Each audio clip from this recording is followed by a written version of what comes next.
Good afternoon and welcome to another Thrive Chapter Spotlight.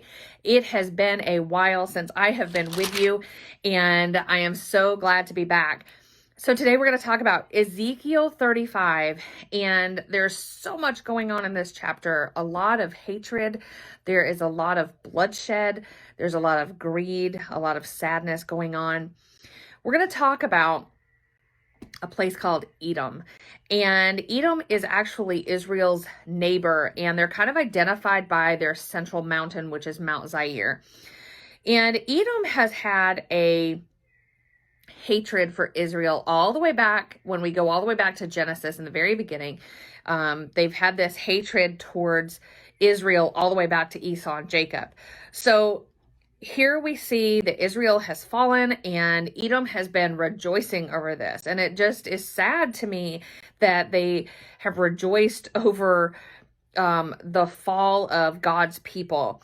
But the Edomites have taken advantage, has taken advantage of their fall, of Israel's fall, and they're killing the Israelites when they are helpless. And what they wanted to do is they are wanting to wipe out all the descendants of Jacob and seize their lands. So, however, their hatred and their wrongdoings are going to fall back on them, and God's punishment and judgment is soon coming. The Edomites, mistakenly have assumed that God is not with Israel anymore, that he has left them alone, that he's just kind of disappeared. He's no longer with them. So the Edomites have elevated themselves above Israel and ultimately above the Lord, which is something that he just won't tolerate. And here we can enter a prominent name of God, which is Jehovah Shammah, which means the Lord is there and he's ever present. So he didn't leave them, much to the contrary of what Edom believed. He's still there, and his judgment is coming and has come to Edom.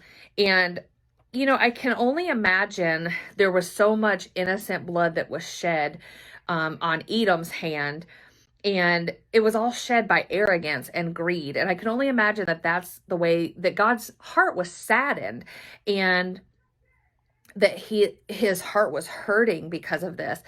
And much like the way that our country is now, with innocent blood being shed every day at the hand of the enemy. And I think about in our community, we've had a lot of innocent bloodshed here recently. And the only thing that we can do now is we can have hope. We have hope in a risen Savior who is coming again one day, and there will be a judgment day. And we can only pray that the people will reach out to Jesus, that they will call on his name, that they will ask for forgiveness of that innocent blood that has been shed. So lots and lots going on in Ezekiel. Ezekiel is a hard chapter to get through, but I pray that you will stay with us. We will be done with this book of the Bible soon, and we're going to finish out 2020 strong. So I pray that you will continue to follow along with us in the Bible reading plan.